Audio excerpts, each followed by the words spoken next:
Hi, folks. Today I am here with Leo from Bellum Games, and we're going to be chatting about all things Conquest. So, Leo, thanks very much for taking the time to join me.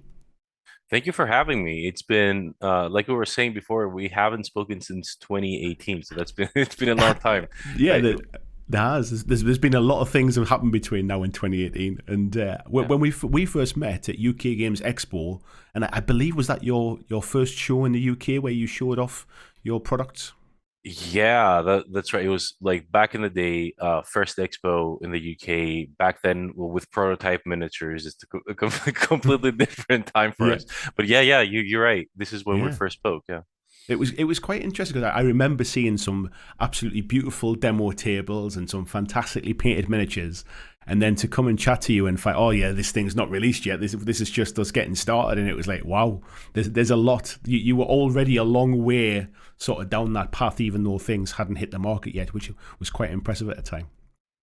Yeah, from the very beginning, this was the objective, right? That when we launch the game, when we get Conquest ready for the world to see, that we would do it in our own terms. And this is why, let's say, we never went down the path of crowdfunding or Kickstarter. Like we wanted to learn from our own mistakes, that nobody only at our own expense, if that makes Yeah, sense. And yeah, so we wanted to share the game when we felt ready to share the game, and we did finally on July 2019. yeah. So about a year after we met, yeah. Yeah, and to think about it as well, I remember kind of sort of seeing the miniatures, and we chatted about some of the background and about how rich that was at the time as well. And it's something where, from an outsider looking in kind of thing at the time, it felt very unusual and quite fresh that a company had put so much work into building that rich background before sort of taking it out to the market. Yeah, Conquest is really the brainchild of our founder, Stavros. And even though the company had like the idea for Conquest and working towards Conquest had started all the way back from 2015 almost. Wow. The stories and the development of those stories, and and all the lore behind it, Stavros had started like formulating even further back before that. Yeah. That was his own project, that was his passion. And then when he saw the opportunity to be able to turn this into a miniature war game, he rounded rounded up the people locally that he felt could help him do that, and we embarked on this journey, and here we are today, Yeah. many Wow. many years later. But Yeah. yeah. And it's interesting to see just how things have changed from that first conversation that we had, and that's what some of the things I want to talk about today really is about how things have changed. Because when we first met, I think, were you community manager back then, Leo? So yeah, I have changed quite a few roles. So Yeah, when I started back when Parabellum wasn't Parabellum was more of an idea than a company, like yeah, when Parabellum didn't exist as a company, right? I started as playtesting the game, yeah, and essentially I became the liaison between Stavros and the then designer to make sure that Stavros had a vision of how the game would look like. The yeah, designer would, they would create the game in a certain way, and essentially I was the in between, making sure that these two align, let's say. yeah, So as we moved on, and I became the community manager for the company when Parabellum then became an actual company. I started the Vanguard program back then, which is our volunteer program. We started with just a few incredible people back in the day, and now we have this incredible international family of over 400 Vanguards, which is incredible to say the least. And now, since actually, as of time flies a little bit, as of 6 or 7 months. I'm not entirely sure. I yeah, don't remember. So the community management part has passed down to my incredible colleague Yanis, that he, along with his um,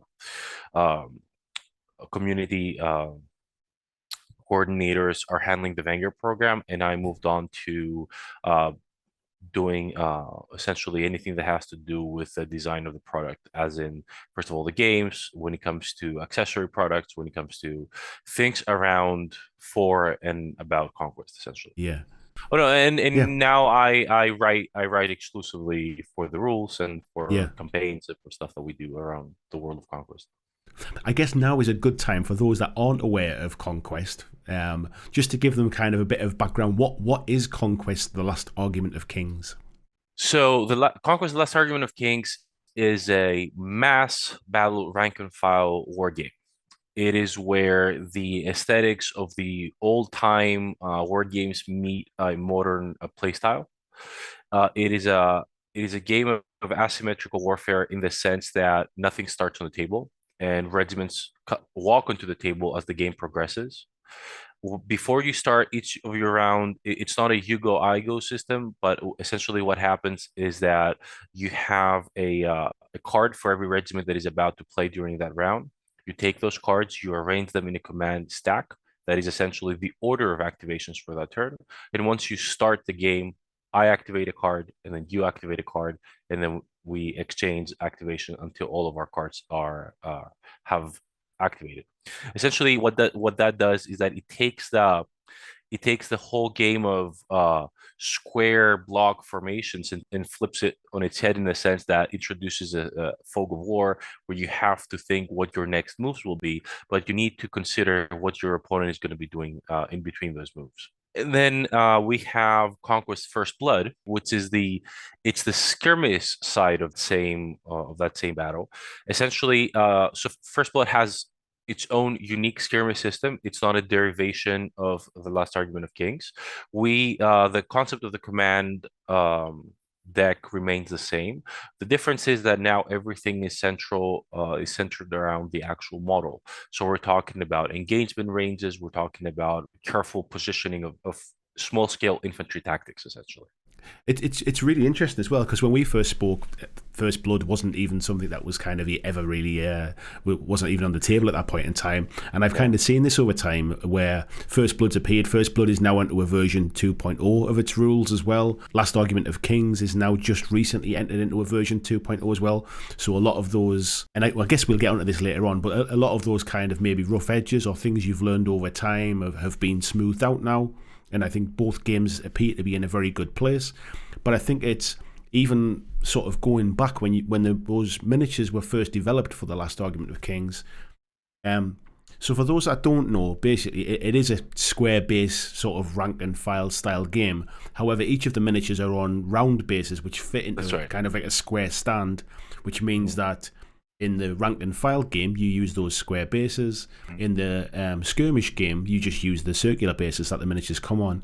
And it's almost like, was that something that was thought about it previously, or is there a reason why you didn't just go to kind of like a standard rank and file square base game from day one? So actually, now both Stavros and I were long time war gamers. We've played, of course, we all started back in the day with Warhammer Fantasy, with Warhammer Yeah, 40K, right? All of these games. We played a lot of historicals. We played a lot of square-based games.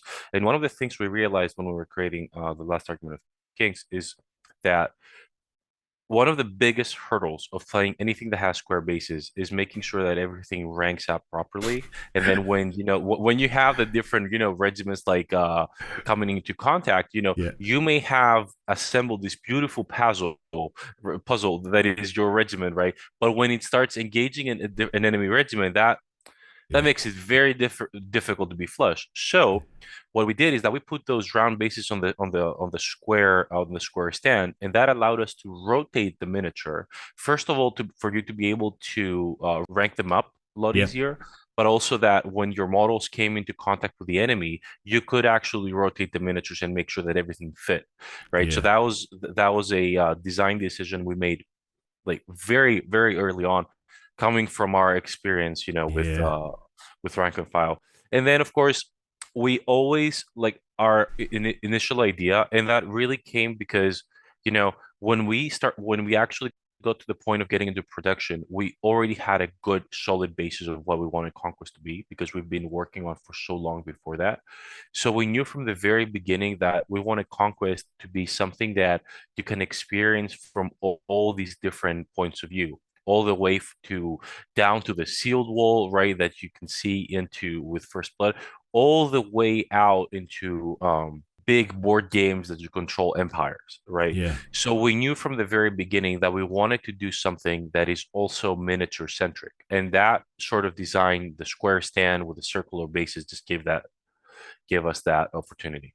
Yeah, it's something that it's quite unusual. It's not something you necessarily see in other games, but it works really well. And just when you were saying about trying to get everything to rank up, I can remember Yeah. seeing people's every miniature diagonal across a square base to try and Yeah. make everything fit in. Everything's Yeah. facing in one direction and marching in the Yeah. other.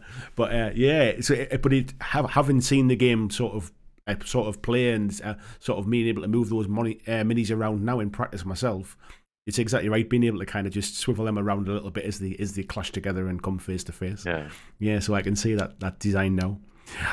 So I guess let's touch on some of the factions and stuff. So for those that are maybe new to Conquest and are maybe thinking about checking it out and trying to, which kind of faction is for me, there are 7 factions currently now, aren't they, in Conquest? That's right. Yep. So, starting from our original 2, we have the 100 Kingdoms and the Spires. The 100 Kingdoms essentially are the human faction, right? That is facing, essentially, they are the human faction that is facing everything the World of Conquest has to throw at them, right? It's all about, it's all about having the right tools and being at the right place at the right time.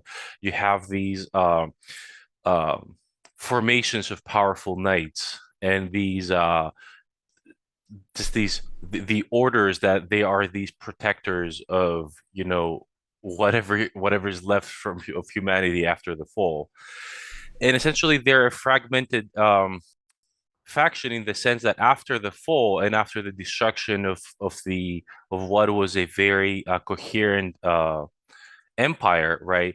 Now it's a little bit the a case of I'm Napoleon, right? Like, no, I'm the descendant of him, of that person. No, I'm the descendant of that person. And essentially, they have to make sure they don't destroy themselves in a civil war fashion, but at the same time have to find a way to work together against all the horrors that the world of Ea has to throw at them. The Spires, on the other hand, are the only quote unquote alien race, but alien in the sense that they're not from Ea. They came in from the world after being hunted down from something that we haven't exactly said what is yet. Yeah. And essentially, they realized that the world of Ea is good grounds upon they can rebuild their army and go back and reclaim their land. So you have these spires, these humongous buildings, right, that they grow out of the ground, siphoning all the resources and biomass. They bioengineer their soldiers that don't fight themselves, so you will see an abundance of different creations like drones, clones, and the like. So if you're into more of a fantastical, very uniquely designed army in the sense of like mixing all these powerful and elite brutes and at the same time throw away drones, that will be the faction for you. Then we have the next 2 factions that we released. That is the Dwygom and the Nords. So the Dwygom is, let's say, our dwarf analog, to be very broad, but very Yeah. quickly by reading their lore, you're going to realize that they're not dwarfs. Actually, in the lore, they were initially dwarfs that were created by dragons. They wanted to rebel, so they dug deep between the Chamber of War, who was imprisoned. We have an entire story about how the creation of the cosmos in Ea. And in their attempt to release war, they didn't manage to release it, but they consumed part of war. And by consuming part of war, they became the Dwegum, this military society that values worth, or agum, above all else. They found the strength to rise up against the dragons. They managed to free themselves from the shackles, and everyone that did not align with the way of the Dwegum, meaning those that were still dwarves, were annihilated in a civil war that swept their holds. Now they have a lot of a lot of beef against the dragons, and you're gonna notice it by fielding a lot of enslaved drakes and mighty high Yeah. armored regiments. The Nords is the essentially the tribes of Mannheim up in the north. They're the human faction. They were the first to be experimented upon by the Spires. The Spires first attempted to experiment on the local fauna, let's say, before they started developing their own soldiers. The result of that is the creations that you will now see in Mannheim, and that also that ferocity that they had made them very bad as specimens for the spires, but also gave them the strength and the impetus, let's say, to fight against all of the horrors of Mannheim, enslave giants to their will, and field them Mm. in your army. So if you like spellcasting giants, ice Jotnars, sea Jotnars, mountain Jotnars, ogres, trolls, Fenrir, wolves, mighty Nord kings, this is the faction for you. And then we have two more factions, which is we have the Old Dominion and the Wadrun. The Old Dominion were actually people voted on as part of our Project Six, which is a very which is was a very interesting community initiative. We can talk a little bit later Yeah. on. So the Wadrun essentially is, well, I'm just gonna say, if you can see my background, they're orcs and dinosaurs. So if you like Proto-Indo-European, African, Aztec orcs on big T-Rexes and Raptors, that will be the faction for you. Yeah. They're not savages as one could expect from appearance. They're actually, I would say, in the lore, the faction that is it has its stuff together the most, right? They're the Yeah. most rational because they live through extreme poverty and extreme famine, right? Yeah. They have to live through famine, and so they're the most rational, they're the most pragmatic, and they're the ones that truly understand that, no matter gods and high societies and culture, it's sometimes it's the bottom line that we need to respect, and we have to see things from the bottom line. So Yeah. they are some of the most, sincere and philosophical even of the factions. Then we have the Old Dominion. The Old Dominion essentially is the human faction back from when the fall happened. So Yeah. essentially, the Old Dominion was the pinnacle of the human race, guided by Haslia, their then benevolent god, and essentially Haslia took humanity and just helped them advance in ways that, it was just a golden civilization, let's say, for the time. Mm. Of course, they realized that Haslia had put a limit on himself by creating the humans, because the gods are fed by the worship of their subjects, and what their subjects is made out of in terms of elements is very important for them. Haslia was a god of creation. Humans were a perfect mix between creation and destruction. That's why they are also very good in counter magic. These are little bit tidbits of lore that it's very important to understand Yeah. the factions. And they understood that by worshiping Haslia, essentially they put a hard cap on Haslia because they were not beings of pure creation. They had creation and destruction, and there was only so far that they could elevate the power of Haslia. They understood that this would eventually backfire, and they would understood that eventually Haslia would come to destroy them. They tried to take matters into their own hand, into that led into this apocalyptic event that we now call the Fall.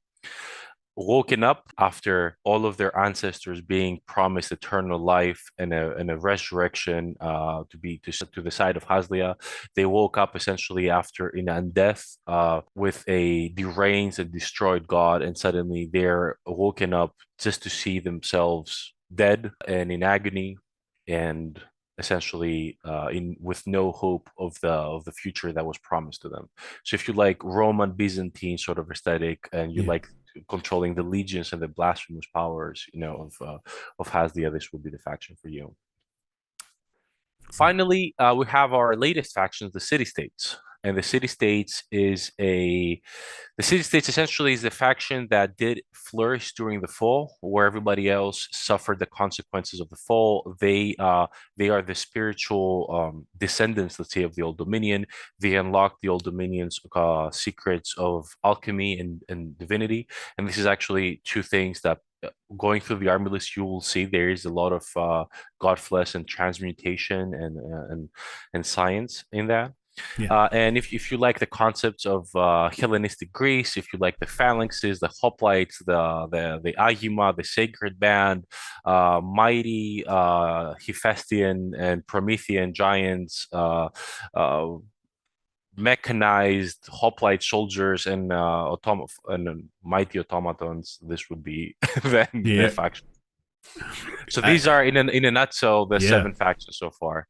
I'm just quite relatively new to kind of really digging into the background and understanding the lore, but just how rich it is and the way that sort of the story is progressing. It's not a snapshot in time of just there is this world and everything is happening at the same time. There's a progression in the story, there's a progression in the lore and the background, and there's also a reason why all of these factions are all battling each other. It's not just a case of, well, or let's just make up a reason why my army needs Yeah. to fight your army. There's a world and a lore reason why Yes. there's these sort of why there is these faction or fractions, I should say. Yeah, And even between themselves, there is a yeah, lot of strife. The world of Ea is not a there is no clear good or evil. yeah, It's one of these cases that the two sides can clash one against the other, and both of them being right. yeah, And it really has to do with sitting down and seeing, maybe reflecting yourself in those decisions and what these factions do, yeah, and realizing that, yeah, they are attacking, but they're not attacking just for the sake of attacking to progress a narrative. yeah, They're attacking, for example, like the Wadrun, they want to go into the lands of the Hundred Kingdoms. Well, that is because the Old Dominion are advancing. yeah, If they're caught outside in the wasteland, they're going to be destroyed. But at the same time, from the side of the humans, they're obviously fearing, welcoming an entire faction of orcs riding dinosaurs into their lands with huge metabolism, that they have to consume mass amounts of food daily. So yeah, they're both right when they're conflicting against each other, yeah, and it's a matter of seeing the narrative and understanding where each faction is coming from, yeah. that makes it so interesting. You're never exactly in the right, or never exactly in the wrong. Yeah, it's like history is written by the victor kind of thing. Yeah, we're all Yeah, right, yeah, and yeah, until somebody wins. exactly. Yeah, yeah. But I do find it interesting because it's something that I've noticed. The more I dig in the kind of the more I read into this, that it's for some game systems that the game is there and that's the sort of that's the focal point. We've got this game, we sell miniatures, and by the way, there's some background. What I'm finding from Conquest is that Parabellum seem to have a real passion around the lore and the background and making sure that what you play on the tabletop feels like it's very much connected to that lore and background. Would you agree with that? Yes, Yeah, and from a game, I'll say this. So in game design, there are two main approaches, right? yeah, Of course, there are many, but let's group them into two.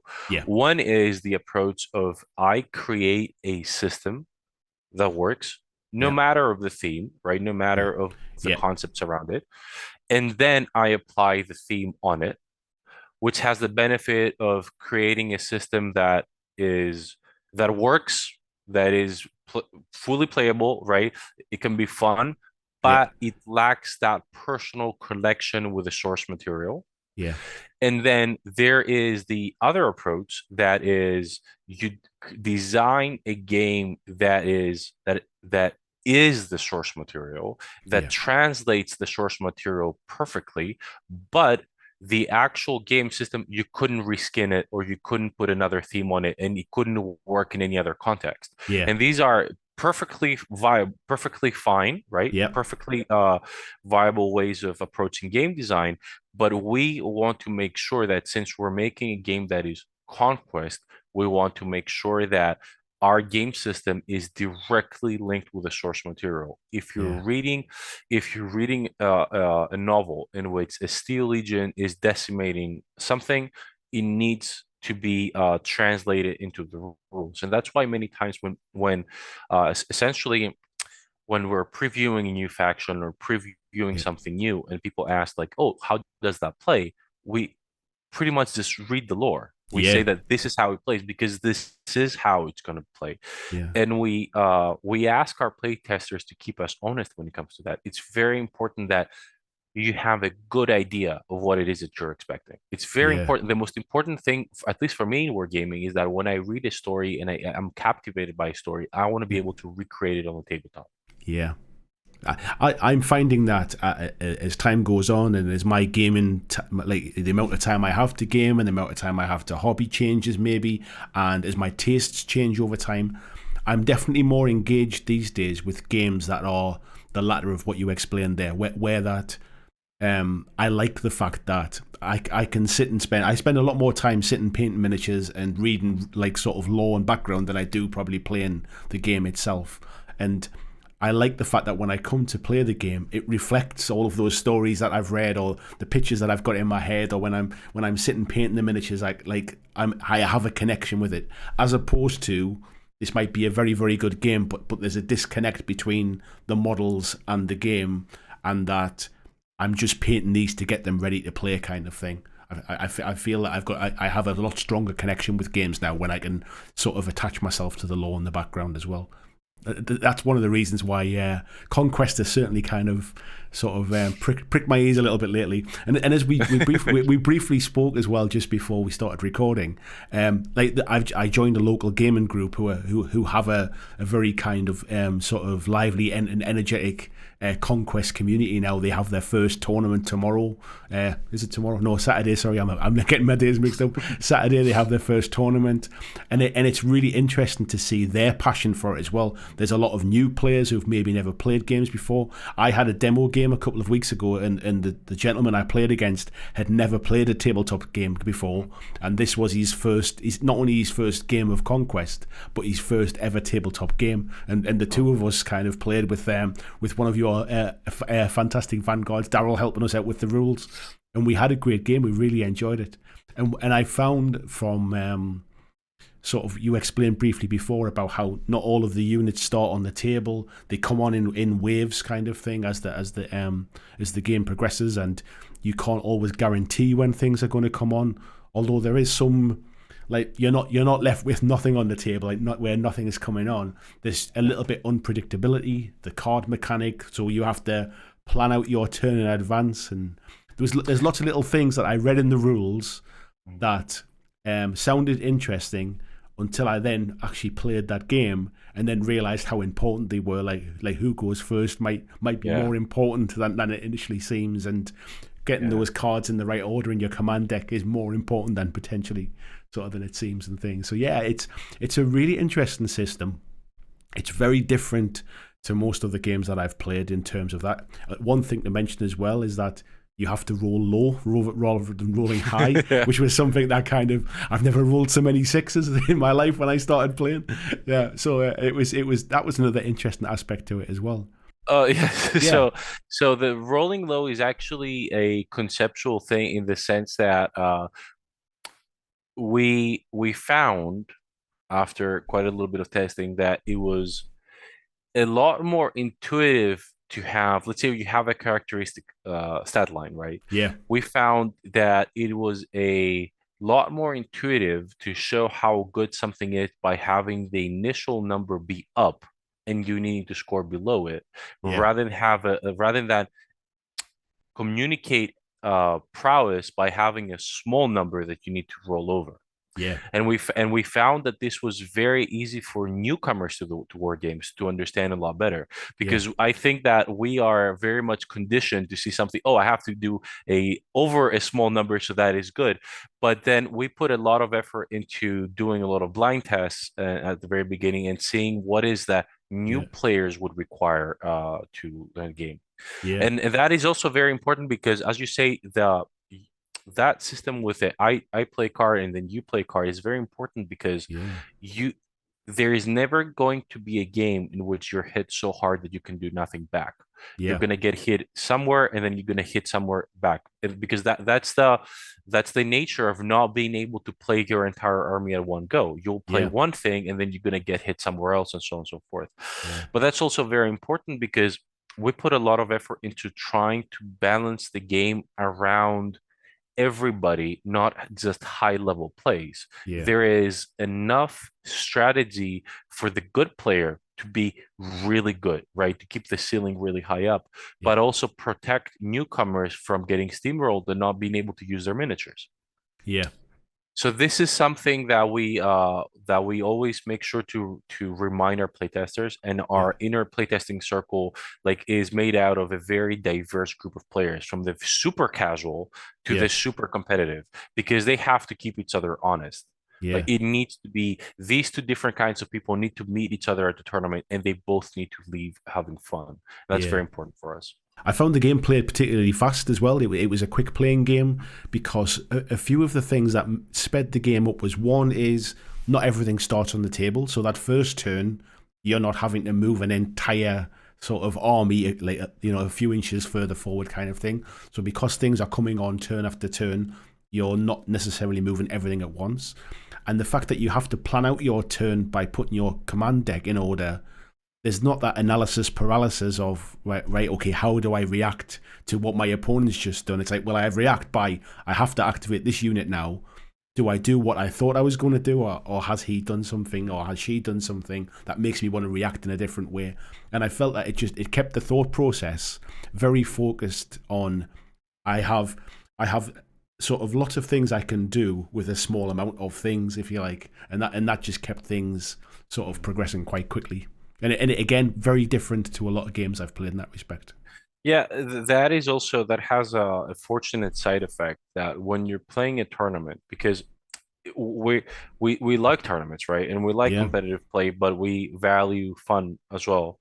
We're trying to dissect a game and see where most of the brain power goes throughout the war game. That might seem like a lot of analysis for a game, but it's important because yeah, at the beginning of each round, there's a lot of brain power being put into the card, right? How you're going to allocate your command stand. yeah, And then there is really, you break down your choices down to the regiment that you're activating. And that's very important because that keeps you fresh and yeah, less fatigued throughout the game. And yeah, we've noticed because of that, you can play 4 games of Conquest in a single day, in a tournament, let's say, and you can still have a thinking head on your shoulders like yeah, after you're done, which is very important. And the fact that it runs quickly is also very yeah, important because, if you're just new to the game and you lost, you go in, you only have a few hours to play the game, and you lost to a better opponent, you have enough time to play a second game and enjoy yeah. yourself. These are things that, I mean, we've seen from ourselves. We've seen it when we only had a few hours a week to play the game. We've seen these little things, and we wanted to make sure that we create a game that takes all of these things into account. It definitely shows it, and you can see that there's been some thought put into that kind of stuff because it does reflect what you say. Where if you're an experienced player, how you put that command deck together, there's a lot of sort of tactics and there's a lot of kind of analysis that's gone into that. And if you're a new player, you're not overwhelmed by kind of, well, I've got no idea what to activate here. I've got a choice of everything. You just kind of put that command deck together, and then whatever comes up kind of Yeah. thing, then you can focus on that one thing. So I think it is the balance between competitive, strategic, high level, and just focus on having fun and sort of pushing some big armies around the table and clashing together.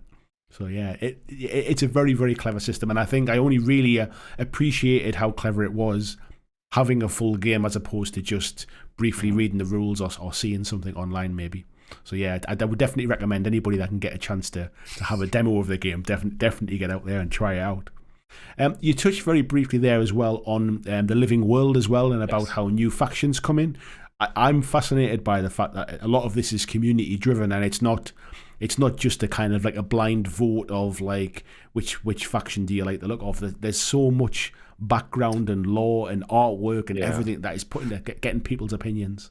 So the living world, it's a multifaceted endeavor. So at its very core, the living world is it aims at giving the opportunity to people that are that are driven to this game by narrative and to the lore, right, to have a voice on where that lore goes, Yeah. right? So we present every week, we present certain options. Most of the times, it has to do with options that the characters can take, right?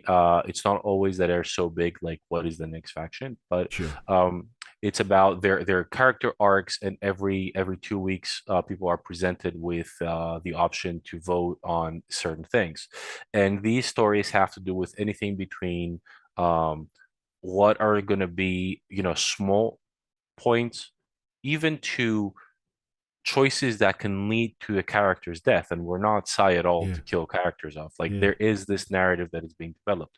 But what's also very important is that we have a lot of different factions, right, already designed. Yeah. And so what we did with Project 6, for example, back when Old Dominion were voted to be the next faction, is that we presented three options.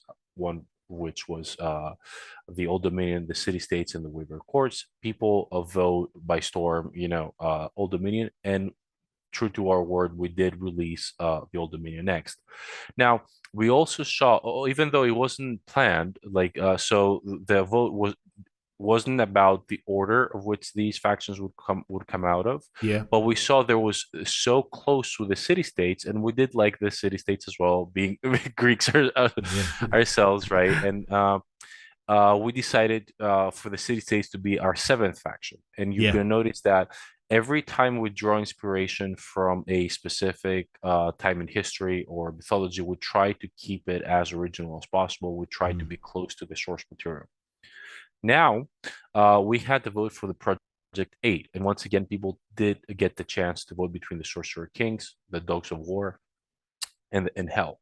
Yeah. And actually, it was incredible. First of all, we had 10 times as more engagement that we did back with Project 6, Yeah. because our community has grown just exponentially since. But it was so neck to neck between Sorcerer Kings and Hell that we honestly, at some point, they were 0.2% far Wow. one from each other. They were so close. It was so cool to see that people were so invested in that. Yeah. The other facet of Living World is that so people can create their Living World account, right? And they are giving votes every week. Uh, in your Living World account, you can level up by gaining AGM, right? And by gaining AGM, simply you have to show up to events. Like, for example, if you show up to your local tournament on Saturday, Yeah. you're going to be registered, and you're going to be giving your email is going to be registered as a participant to the tournament, and you will receive X amount of AGM. Usually it's 600 for every tournament. Yeah. That levels you up, and that gives you additional votes. So if you are a player that enjoys the game and the narrative, and you participate in organized play events, it doesn't matter if you win or lose, you still get your votes, you still get to influence the world of Conquest, because our organized play philosophy and our living world philosophy is that we want to reward the people that participate, not necessarily win. Yeah. Being a great player is good to celebrate, but what is even more important for us to celebrate is that people that want to participate in our event. So that's very Yeah. important for us. And this is also how we handle, let's say, prize support or prizes for tournaments. Yeah. We have commemorative prizes for the first three places, but then all the cool founders exclusives and all the cool monsters, like we give Apex Predators, we give founders Yeah. exclusive, we raffle out to everybody, right? Because it's important to participate. Yeah. It's good to be prepared and be a great player, but it's even more important for you to just play and participate. It's really, really good to see it. Again, it's not something that you see from every company. It's not something that you see from very many at all, really. That a lot of companies kind of their organized play is a document, and then it gets pushed out to a community to kind of, there you go, kind of organize yourselves a little bit. It's really interesting to see how sort of participation rather than kind of competition is what's being driven here, really, and about how it engages people to want to take part. It engages people to want to sort of immerse themselves in the background and the lore, and also involve themselves in the future of the game as well. It's really interesting to see, and it's not something that's normal, shall we say. Thank you. We're just talking there briefly as well about City States. The City States is the new faction that's just been released, so I don't even think I think it's been up for pre-order for a little while, and it's releasing at the end of this month now. So people should start to maybe get their new miniatures in the next few weeks. But they're also part of your brand new 2-player starter set as well, aren't they? Yeah, so actually some people will have already start receiving some product. So it starts trickling out slowly, and then we're gonna start pushing it out in mass. Yeah. So yeah, well, there's a bunch of new things. So it was a simultaneous release of the city states, of our new 2-player set, and of course of Conquest TLAK version 2.0, Yeah. which was very important. So regarding city states, they come with a 2-player set. We have an exclusive alternative sculpt for the Polemark, and we have an exclusive alternative sculpt for the Nord King, filled to the brim with content. I will tell you that. So we had our previous size box, which is a pretty hefty box. Yeah. We start putting in all the stuff in there in the rule books and so on. And we realized that the box wasn't big enough, so we had to make bigger boxes, right? So Amazing.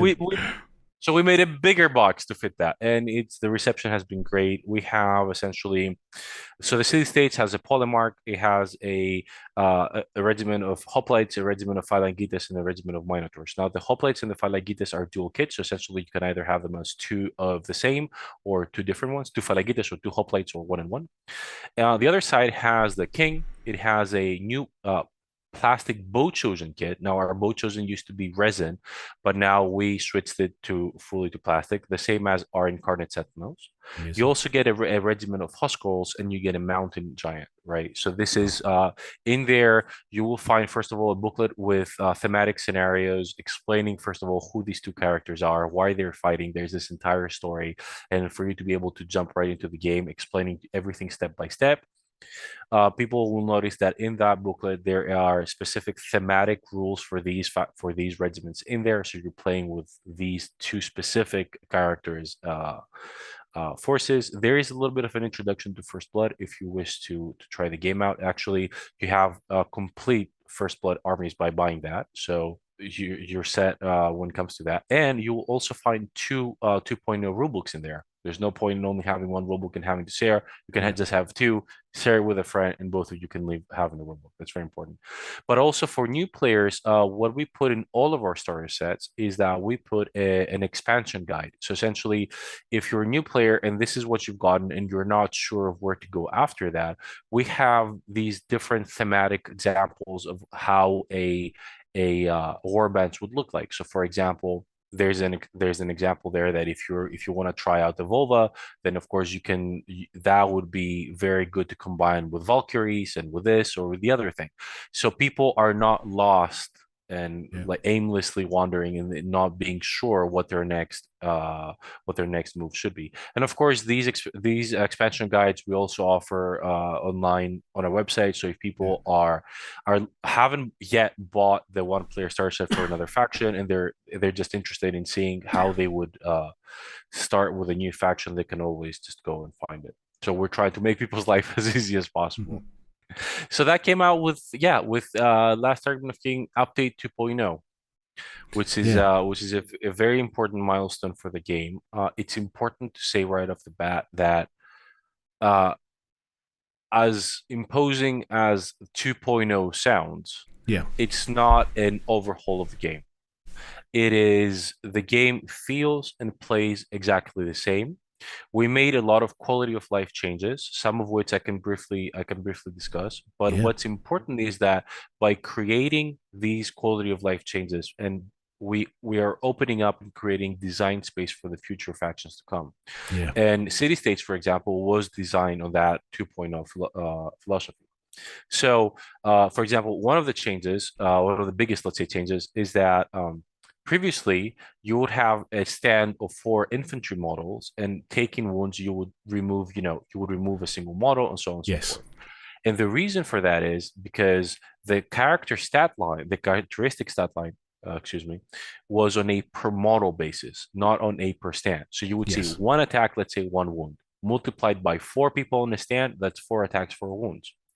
Now we have the characteristic stand on a per stand basis. So the models no longer become wound markers essentially. Yeah. So the reason we do that is because, well, thematically, four Wadroon would probably do more attacks than four Minotaurs, Yeah. right? They would attack more viciously. So now you can have four Wadroon could have five attacks. Yeah. Something, let's say, like the Dragon Slayers, right? They no longer have to move, they no longer have to increase or decrease their attacks or wounds in increments of four, because Yeah. now they no longer need to have eight wounds. They now have six wounds. Essentially, they play exactly the same way as brutes and cavalry, but what that does is that it streamlines the game so much. And it helps you, first of all, not remove individual models, but it helps you create rules like you no longer need Fury. That is one additional attack per step. You just say plus one attack. Yeah. You no longer need impact, like throwing weapons to do impact. You just say that this stand has impact this, and that's Yeah. done. It makes it so much more streamlined and easy. Yeah. And what it's important for me to say for players, for existing players in the game, or even for people starting out now, that just because you do not remove individual models, I would say, and I say this to a lot of people, don't glue your models onto the stands, because it's still very important for you to twist them, make Yeah. sure that everything fits there and is comes nicely flush with enemy residents. So there, if people want to learn more about the changes to 2.0, there is a exhausting list up on the website, followed by a TLDR version for those that want to read it more condensed, point by point update on what has changed. You can find these on our website, and you can see exactly all these little quality of life changes that we went for with this new update. As I say, I'm kind of relatively new to the rules now. Really, I think when I had my demo game, I think the 2.0 rules had maybe been out a day or two, something like that. Mm-hmm. So it was kind of perfect timing to start, really. But from my experience of the people I've spoken to, and from what I've read and listened to online, it's exactly as you explained. Basically, the game is still, if you played Conquest previously, the game is still the same game kind of thing. It's just that there's a lot of things that have. I think, as you say, they've streamlined things, and they've also future-proofed a lot of expansion work as well. So Yeah. it's really interesting to see. The only other, so from the side of the factions, of course, you found that because of that change, we updated everybody's characteristic profiles. The other thing is there were a lot of items or masteries that before they didn't feel as close to the narrative of the faction, and a lot of people weren't use them. So you have found them that these were removed, and instead we drew inspiration from certain things in every faction's history to add new thematic masteries. So, for example, the Nords get the lessons of the Jotun War, right? Where, you have this one regiment that is impervious to impact attacks to reflect their story and history of fighting against giants. Or, Yeah, for example, there are, the special rule for the Dwegum that is pursuit of Agum, that their leaders can fight, can challenge other characters. Like just a lowly leader wants to gain this Agum and show their worth. And now there are masteries that actually play into these faction special rules. So all the changes there are in terms of new masteries and new thematic rules are there to even further reflect the story of each faction. And just to say a little bit of foreshadowing, a little bit of looking into the future, we will be updating the army list to include more tidbits of lore under each mastery or special rule. okay. It's very important for us to communicate not only the rule but also why it's thematic for that faction, and help people when they're reading, oh, lessons of the Jotun War, like what is this? The name is cool, but then you can have 2 or 3 sentences underneath to explain the history. So when every time you're building a list, there's also a small exploration to the lore of the army. This Yeah. is ultimately what we're trying to do. Like I said, I've said this many times now, that the game it ticks so many boxes in terms of sort of quite straightforward to learn, quite easy to learn. It plays fast. There's a fantastic background. 2.0 just releasing is a great time for anybody that's new to the game to step in, or maybe anybody that hasn't played for a while to come back to it, because it's just streamlined a lot of things, and probably maybe balance is not the right word, but kind of tweaked the profiles between the different factions and the different units. It seems like an exciting time for Conquest, and it's certainly the feeling I get from the people that I interact with as well, who are either new to the game or singing its praises. There seems to be a bit of buzz around it at the moment, and it's quite exciting. Thank you. Yeah, and it's just, it's like Stavros and I often like travel and for shows, and it's like people will see us and they ask us to like sign cards or like to sign like things. And it's like so mind blowing to us. Like, that's something you wrote in what was at the beginning essentially a basement, Yeah, ended up, people in the hands of people and like being super like hyped about it. yeah. But yeah, there's just plenty of incredible, amazing things to be coming to Conquest. First Blood, now it's picking up a lot, and we are planning updates for it. We are having all these wonderful growing communities all around the world, and we're looking into localizing the game for these different communities. We already released the French, the Spanish, and Polish translations of the rules. We have an Italian that is coming up. So we are actually even doing translation in Wow. Japanese right now, because we're having communities now being started in Asia, which Yeah. is just it is amazing. Yeah, it Yeah. is just amazing. Yeah, to see that. Yeah, and we spoke obviously about the new two-player starter set and about the city states new faction as well, and I think that also shows just how far the quality of your products come, the quality of the miniatures that you're producing. The sculpts are fantastic. I mean, you mentioned it when you explained what was in the box, but I think it goes about mentioning again, really, that there's two rule books in the starter set as well. It's not something that I've seen anywhere else, and it's another one of those quality of life things that we kind of take for granted. That we if we buy a starter set, we're passing rule books backwards and forwards. The ability to say to a friend, "I've just bought this new game. There's a rule book. You have that. Just have a read through it and let's play it together." You're instantly hooking in two people rather than just one who wants some new miniatures or something. There's Yeah. little things like that. Yeah, about the miniatures and about the quality of the designs, we have come an incredibly long way. And I will be the first one to admit, like, we had a lot of learning to do. Creating plastic miniatures is an incredibly difficult process, because even though the means of production might become more and more affordable, the reality of it is that there's so many things that come with it. The actual concept art needs to be done in a certain way. Sculpting needs to be done in a certain way. Engineering needs to be done in a certain way. Yeah, The actual production. And we will be the first ones to admit that we learned a lot. And that's why you see that with every new release, you see the yeah, models progressively becoming better and better. We now are capable of building things like the Apex Predator, where yeah, for the Wadrun we have the Tauntor, a Brontosaurus that is so big that is now going into two monster bases, right? We are capable now of building these things because exactly of how much time, resources, and effort we're putting into this. yeah, But what's most important is, and this is something that we want to communicate out there, is that, and I will tell you, working here, is that there is a very clear culture of we want to make sure that we give the best value for money in a game that we possibly can. When we make mistakes, we take the hit. When we can do something better, we want to do something better. Like for example, we did the bow chosen as resin.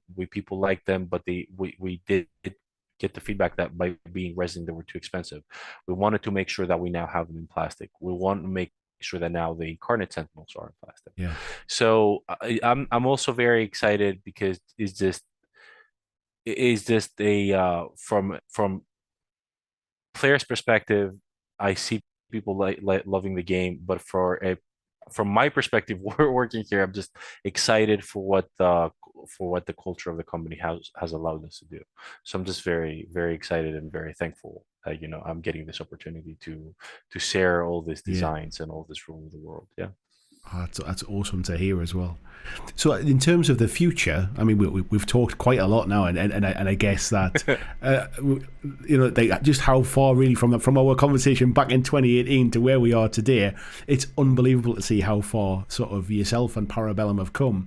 But you obviously got plans for the future. You mentioned you already have factions in mind for the future, but that's kind of down the line. So, what can you tell me about the next steps?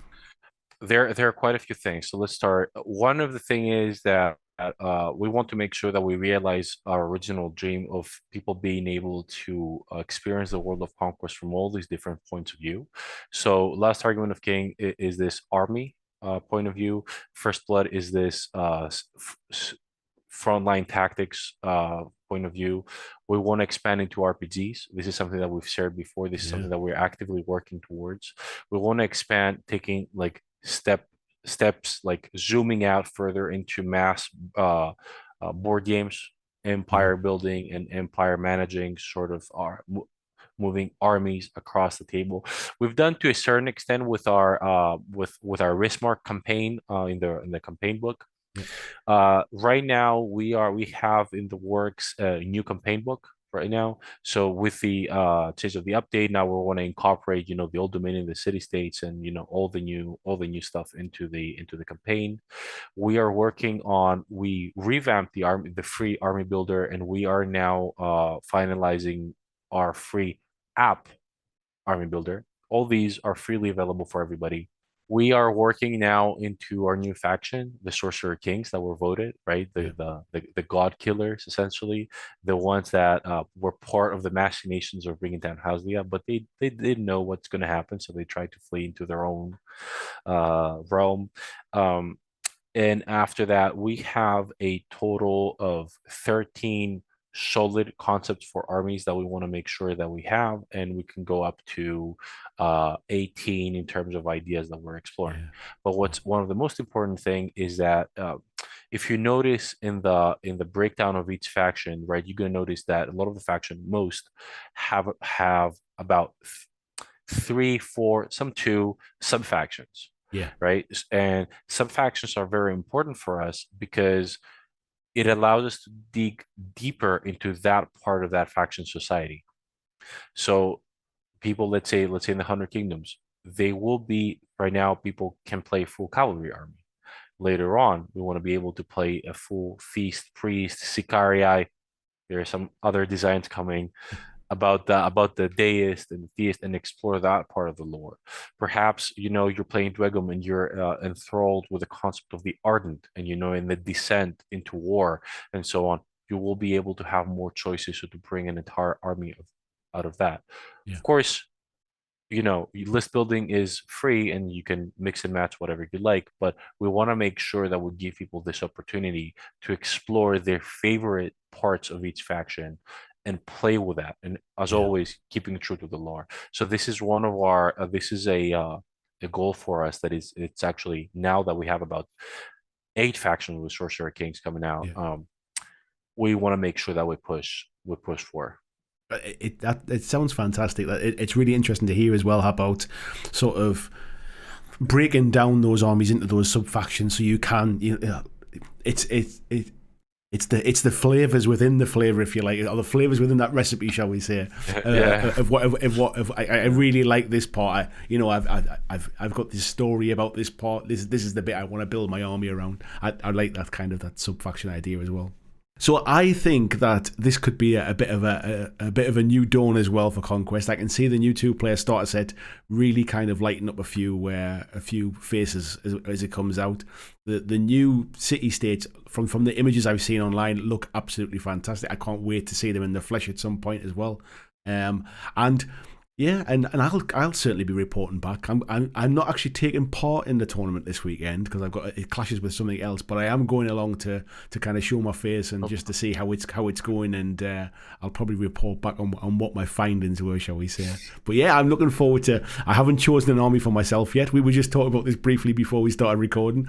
I did my my demo game with the spires, but I'm digging into the background. I'm looking at the different miniatures, see which ones take my flavour. So yeah, I'm making my choice now. But yeah, stay tuned to the channel, and you'll see more. I intend to do some painting. I think I haven't done a lot of painting on the channel lately, but I think once I do settle on my Conquest faction, I might do some painting on that. So stay tuned. Is there anything else, Leo, that you wanted to add? Well, first of all, I want to thank your audience for tuning in. I want to thank you for having us. I want to, if people check out our website, check out our videos, check out, Yeah. what Conquest is about. If we have a Vanguard, if you're interested in starting the game in your local communities and you want to find a way to do that, we are running the Vanguard program where we help you kickstart your local communities by providing prizes and support. You can you can contact us directly at contact@parabellum.com or at community@parabellum.com. If you have any questions regarding rules, our door is always open at rules@para-bellum.com. You can find all of the relevant information on our website.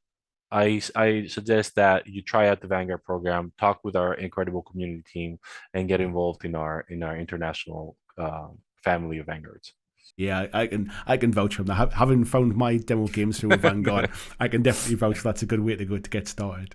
And I also just want to mention as well, I don't know if we touched on this, but all of the rules for both Conquest, Last Argument of Kings, and for First Blood are all free online to be able to check them out. So if you want to go and have a look, the free army builders online there as well, with all of the stats for all of the different factions.